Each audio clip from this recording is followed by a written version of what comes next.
Bienvenidos al programa Preguntemos lo que nadie quiere preguntar. Mi nombre es Brenda Vivas y bueno, hoy tenemos un contenido totalmente diferente al cual estamos acostumbrados a ver. Hoy vamos a hablar sobre Zoe Isabela Toledo. En sí, ya tuvimos un reportaje sobre Gio, el cual hablaba del autismo y podíamos ver cómo era esta condición de vida. Hoy en el programa vamos a estar hablando sobre una condición a la cual no se habla mucho entre nosotros hoy en la sociedad.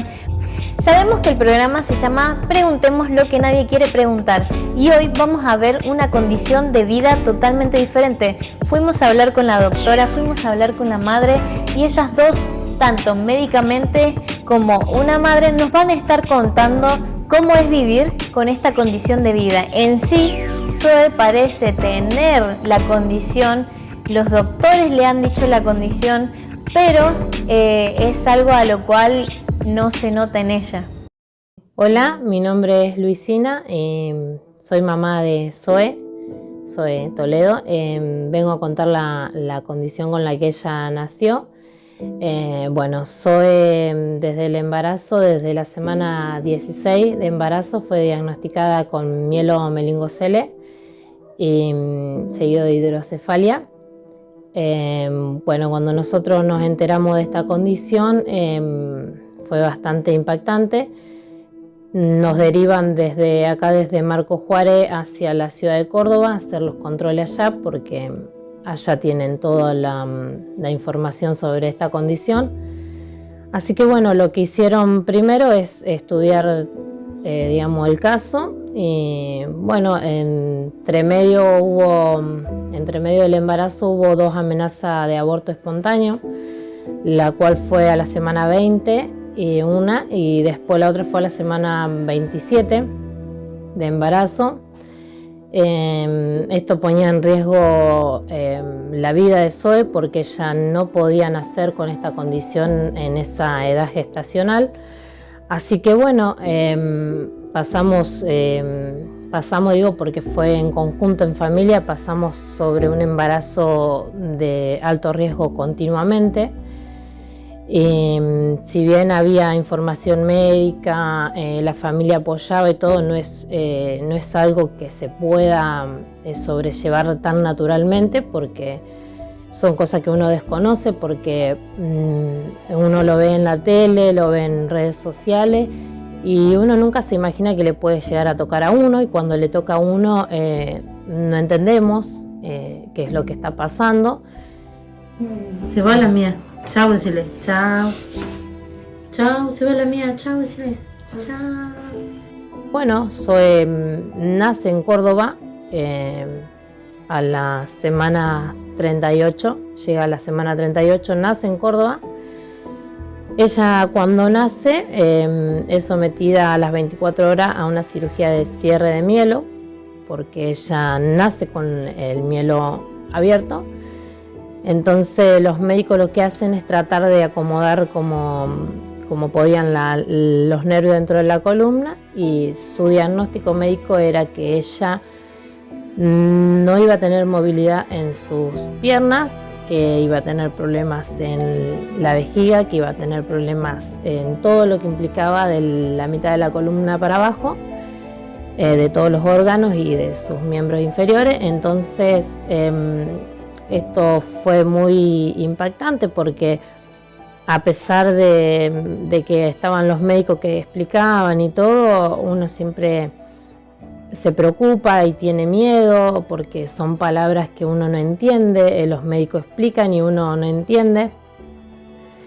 Entonces ella le hacen esta cirugía y reacciona bien, ante la cirugía reacciona bien, se despierta, las 24 horas pasan sin ninguna complicación. Y sí me quedó retumbando en mi mente las palabras del médico de que ella no iba a poder mover las piernas, de que ella no iba a poder hacer nada, que ella no iba a ser una bebé normal. Pasan 7 días y el médico me dice que la cirugía se está volviendo a abrir de nuevo. O sea, no resistían los puntos, se vuelven a abrir de nuevo porque el líquido quiere salir por algún lugar y no encuentra por dónde.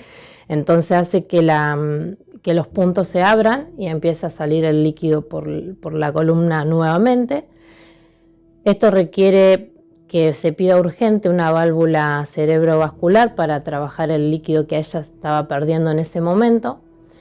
Eso implicaba abrirle la cabecita, introducir la válvula, y era muy impactante el relato del médico de cómo explicaba lo que le tenían que hacer. Yo estaba muy lejos de casa porque desde Marcos Juárez a Córdoba hay muchísimos kilómetros, y en ese momento que el médico me lo dice yo estaba sola porque yo tengo mi marido, pero tengo 4 chicos más, 4 niños más, y lo cual el más chiquitito tenía 1 año y medio, entonces mi marido tenía que estar en casa con los demás niños y yo me quedé sola a enfrentar, digamos, lo que más podía allá, y fue tremendamente impactante el hecho de que el médico venga y te diga lo que le tiene que hacer a tu recién nacida que tiene 7 días de vida. ¿Dónde está el papá? Aquí, ¿No está aquí? Mamá, papá, papá, Eliel, Yan. ¿Dónde está el Yan? Y fue muy, muy fuerte, y llegó un momento de desesperación, de decir no saber qué hacer, a quién abrazar, a quién acudir, a quién hablar. Entonces me encuentro en los pasillos a gente que la estaba pasando mucho peor. O sea, siempre uno piensa que lo que le está pasando a uno es fuerte, que es grave, que es doloroso, pero si bien uno gira a su alrededor, hay gente que también la está pasando peor. Entonces traté de enfocarme en ver eso, en ver que hay gente que la está pasando peor, y tratar de hablar a esas mamás y tratar de entenderla, porque por ahí uno habla desde su dolor y no sabe lo que la otra persona está pasando. Me tocó compartir habitación con una chica que llega de Río Cuarto y llega y me encuentra arrodillada llorando, pidiéndole a Dios porque sentía que no tenía más fuerza. Y esta chica entra y me encuentra llorando, y entonces yo me levanto, seco mis lágrimas y le digo, ¿qué te pasó a vos? Entonces ella me empieza a contar su historia, y en ese momento yo dejo mi dolor a un lado por tratar de entender el dolor de ella, y ella me dice, yo no sé cómo haces para dejar de llorar por tu hija y preocuparte por mí y por mi hija. Entonces es complicado porque hay mucha distancia de por medio. Si bien hay mensajes familiares, los médicos te hablan, hay apoyo psicológico, hay todo, siempre uno siente que está solo, porque es difícil enfrentar una situación en la cual sale el médico y te dice, si la válvula no llega en 48 horas, no sé lo que puede llegar a pasar, porque mi hija perdía todo el líquido por la columna y ya había entrado en un desnivel de presión, de sodio, de potasio, ya se había empezado a descontrolar su sistema, digamos. Entonces fue muy complicado. En un momento muy desesperante, yo llegué a salir corriendo del hospital y arrodillarme, y era tan fuerte el dolor de madre que sentía que me rasguñaban el pecho, el corazón, y yo decía, ¿qué hago? ¿Cómo hago? Y después siento una voz interior que me dice, no llegaste hasta acá por nada. Y yo me aferré mucho a Dios y a su fe y traté de entregarle todo mi problema y toda mi carga a Dios, y sentí un alivio muy grande en mi ser cuando decidí no sufrir por eso, sino que pelear, levantarme y decir no tengo por qué estar arrodillada llorando en el medio del patio de un hospital que nadie me conocía, y digo no, me tengo que levantar y tengo que salir adelante. Ahí, mira, ahí está el... ¿Quién es él? Papá, mamá, papá. Yo soy la doctora Mesa, mi nombre es Nora, soy pediatra y neonatóloga. Me formé en la ciudad de Salta hace más o menos 20 años. Desde ese entonces ejerzo tanto en la parte pública como en la parte privada. El síndrome mielomeningocele, para ubicarnos mejor, es una alteración en el cierre del tubo neural. Esa sería la definición científica. Para hablarlo más práctico, es que la columna del bebé no se cierra. Generalmente entre el tercera y cuarta semana en la panza se tiene que cerrar esa columna. ¿Para qué? Para que la columna cubra lo que es la médula. Entonces muchos bebés no tienen esa terminación de la columna, como todos, y se llama mielomeningocele. El defecto más común es a la altura del sacro lumbar, que está como desnuda la médula. Uno ve la médula sin todo lo que es el hueso, sin nada que pueda haber estado cubierta a veces por una piel o a veces al aire, todo lo que es el sistema nervioso. En general es una patología prevenible si la mamá toma ácido fólico, que eso es lo más importante en esto, la prevención. ¿Qué pasa? Por ahí muchas mamás no saben que están embarazadas y tienen una alimentación buena de verduras, carnes, que es donde está el ácido fólico, entonces ese déficit no lo tiene. Pero en general nuestra alimentación es pobre en ácido fólico, entonces hay que tomarlo. Está al alcance, es una medicación fácil de conseguir, tanto a nivel público, privado, y lo ideal es empezar 3 meses antes de que yo voy a planear ese embarazo, pero si no se puede, apenas uno sabe que está embarazado, se lo toma. Y con eso evitamos esta falta de cierre del tubo neural.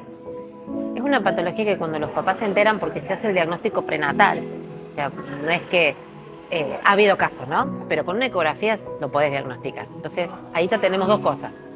Saber, o sea, prevenir con el ácido fólico y prevenir con una buena ecografía. Entonces, tenés digamos, la apertura del tubo neural con una ecografía, entonces los papás, la primera pregunta que se van a hacer es si va a caminar por la altura que tiene la lesión, que es a la altura de la cintura, como para que se ubiquen. Es un bebé que puede nacer, que no tiene riesgo en su vida, que puede nacer, o sea, lo ideal es que nazca en un centro de mayor complejidad. ¿Por qué? Porque con este bebé van a trabajar muchos especialistas, sobre todo lo que es neurocirujano y neurólogo. Entonces, ahí tenemos un montón de gente que tiene que trabajar. Los kinesiólogos, estimuladora temprana, psicólogos. No es fácil una enfermedad así, porque sabes que de por vida la vas a tener. Pues de por vida. O sea, no la curás, la tratás. Les hablo desde mamá desesperante, de un momento muy desesperante, en el cual le hablo a todas las mamás que están pasando no solamente por una situación como esta, porque como esta situación que me pasó a mí hay un montón que por ahí la gente no conoce. Por ejemplo, mi familia, mi entorno, mis amigos, nadie conocía esta condición porque era muy lejana a nosotros hasta que nos tocó, y uno realmente ahí se da cuenta qué es lo que está pasando. Entonces yo le hablo a todas esas mamás que hoy están pasando por una situación así, que están durante un embarazo y se enteran de una condición como esta. Les digo que no tengan miedo, que se enfoquen en salir adelante, en tener fe en Dios, porque mi fortaleza y lo que me llevó a salir de ese momento que yo estaba pasando, que estaba sufriendo mucho, porque realmente me dolía mucho, lo único que fue a sacarme de ese lugar donde yo estaba fue Dios. Mi fe en Dios hizo que yo me levantara y que creyera y que entrara dentro de esa neo y que abrazara a la incubadora y le diga: Dios, acá está mi hija, la dejo en tus manos. Si vos me la diste, si vos decidiste que ella nazca en esta condición, es porque tú te vas a encargar de que ella salga de esta condición, y si hoy yo estoy acá es por un propósito. Y me enfoqué en dejarle todo a Dios y en tratar de hablar a las mamás que veía alrededor mío y tratar de que ellas también entiendan como yo lo había entendido, porque a mí me costó entenderlo, porque uno cuando le dan una noticia de una condición que va a tener tu bebé o de una enfermedad o de algo, uno lo primero que hace es cegarse y decir no, ¿cómo voy a hacer? Porque en mi cabeza retumbaban estas palabras: ¿cómo voy a hacer? ¿Qué voy a hacer yo con una bebé así? ¿Cómo la voy a cuidar? Tengo que llevarla a mi casa donde hay 4 hermanos, ¿cómo voy a hacer? No tengo los suficientes recursos como para darle una vida de cristal, digamos, de que no le pase nada. Entonces son todas palabras de que en el momento te atormentan y te hacen entrar en una depresión, porque es como una depresión donde uno entra y dice no puedo, ¿cómo voy a hacer? ¿Por qué me toca a mí? Y no, yo les digo que no es así, que existe una forma y es Dios y es su fe. Es la fuerza de la fe que tiene Dios en cada uno de nosotros, porque todos tenemos esa fuerza y no sabemos hasta que nos pasa algo y podemos experimentarla. Yo les digo que nunca se queden con el diagnóstico médico, que nunca se queden retumbando esas palabras en sus oídos, en su cabeza. Todo tiene un propósito y todo pasa por algo. Yo lo entendí, entregué mi niña a Dios, la dejé en sus manos. ¿Mamá? ¿Querés ver video? ¿Sí? Llama a la mía, que te traiga el celular, a ver. ¿Querés ver video? ¿Qué querés ver? ¿Video? Dios me dio la fuerza para salir de ese lugar y para que me levante y para que siga. Y les digo a todas las mamás que no se queden con esas palabras retumbando en su cabeza, que no se queden con que no van a poder, que no se queden con que su hijo tiene un problema, no se queden con esas palabras. Busquen en su corazón, porque todos tenemos en nuestro corazón esa fe que en momentos como estos, esa fe se despierta de una forma que después no podemos parar, porque es algo inexplicable, porque cuando uno ve que Dios actúa, quiere seguir, quiere ir por más. Yo cuando vi que ella se sentaba, yo dije, yo quiero más, yo quiero que ella se pare, yo quiero que ella camine, yo quiero que ella corra, y no me quedé con que ella solamente se sentaba, yo quería más. Y después de venir de tanto dolor y decir no puedo más, dije yo no me tengo que quedar con esto. Le pedí fuerza a Dios, porque es muy difícil, porque es muy doloroso, porque como madre sentís que te arrancan el corazón cuando te sale un médico y te dice, mira, no sé si se va a despertar, no sé qué va a pasar hoy, no sé qué. Uno siente que lo pierde todo, que va a quedar todo en ese momento y que ni siquiera vale la pena estar parada ahí. Entonces, en ese momento de desesperación aparece Dios a decirte que no es así, que todos tenemos la fuerza para salir adelante, que la tenemos que buscar en Dios, que tenemos que tratar de levantarnos y pedirle a Dios, porque el único que te da la fortaleza para salir de estos momentos así es Dios. El único que te da el valor de decir me levanto porque me tengo que levantar es Dios. Yo dejé acá en mi casa a mis hijos con mi marido y estuve 35 días allá y yo todos los días decía: Dios, yo estoy acá, quiero que vos estés allá. Y después al rato le decía: Dios, quiero que estés acá conmigo, porque me decían algo que me hacía mal y yo decía: Dios, quiero que estés conmigo. Y después me di cuenta que Dios estaba en todos lados, que yo simplemente tenía que clamar y pedirle a Él y que Él iba a estar en todos lados y que Él se iba a encargar de toda la situación. Y así fue. Y así fue como pasamos por toda la situación mala, digamos, dolorosa, y cómo Dios nos levantó como familia y como creyentes, porque tenés que creer que hay un Dios que existe y que hay un Dios que puede cambiar diagnósticos médicos, que hay un Dios que puede hacer milagros, que hay un Dios que puede hacer que una bebé que nació con un problema gravísimo en la columna hoy esté caminando, corriendo y hablando, cantando. Existe ese Dios. Existe y es grande y es capaz de hacer esto, de estar tirada en una incubadora una bebé sin moverse, hoy esté corriendo y jugando por todos lados, donde no la podemos tener hoy. Pero es increíble ver el proceso y la transformación que Dios puede hacer cuando uno cree y cuando uno tiene fe y cuando uno pone sus problemas en manos de Dios. Es increíble y es emocionante ver cómo Dios trabaja en estas situaciones. Así como decía Luisina, la mamá de Zoe, la verdad que es increíble. Muy pocas veces nosotros vemos hoy en día una persona a la cual le han diagnosticado un síndrome y no se ve ese síndrome en su forma de vivir en sí. Todo esto fue un esfuerzo de Luisina, todo esto fue un esfuerzo de Zoe, todo esto fue un esfuerzo, como lo decía ella, de la familia y de los médicos a la hora de ayudarla.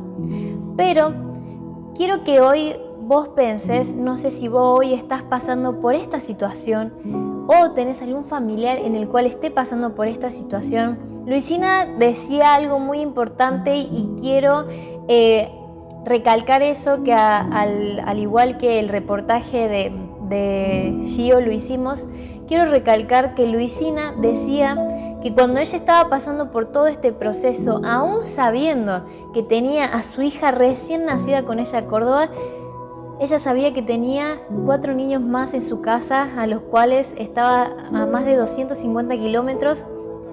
Y ese momento, la fortaleza que ella tuvo fue Dios. Quiero recalcar esto, Luisina, como madre, dijo algo muy importante, que en todo ese tiempo que ella estaba pasando, su fortaleza fue Dios. No solamente fue su familia, no solamente fueron los médicos, su fortaleza fue Dios. Y así como vimos en el reportaje de Gio y estás viendo en el reportaje de hoy, si vos tenés algún familiar, si vos estás pasando por esto, hoy queremos traerte de parte del programa no solamente un tema que no se hable en la sociedad y que no se muestre, sino que es un tema en el cual si vos tenés un familiar, si vos tenés un hijo con esta condición, que no pierdas la fe. Que no pierdas la fe y que te animes hoy a creer en Dios. El claro ejemplo de Luisina en todo su proceso, su fortaleza fue Dios. Hoy tu fortaleza puede ser Dios. Si no tenés a alguien a quien recurrir, yo quiero decirte que hoy puedas recurrir a Dios y que puedas encontrar la fortaleza en Él. Espero que en el capítulo de hoy hayas conocido un poco sobre este diagnóstico y este síndrome, el cual no muchas veces se habla, y bueno, poder recalcar así la información que la doctora nos estaba hablando, además de tener prevención desde el embarazo sobre estos temas, sino también poder ver la historia de Zoe y también poder tener la fortaleza que Luisina tenía a través de Dios. Como te decía, si vos no tenés a nadie a quien recurrir, nosotros estamos para ayudar y nosotros estamos para escucharte. Así que bueno, te dejo un número de teléfono, te dejamos nuestras redes sociales y Como siempre, te espero todos los miércoles a las 14:30 acá en La Tru. Y esto es Preguntemos lo que nadie quiere preguntar. Ya vamos a ver cuál va a ser el próximo tema al cual la sociedad no habla mucho. ¡Nos vemos!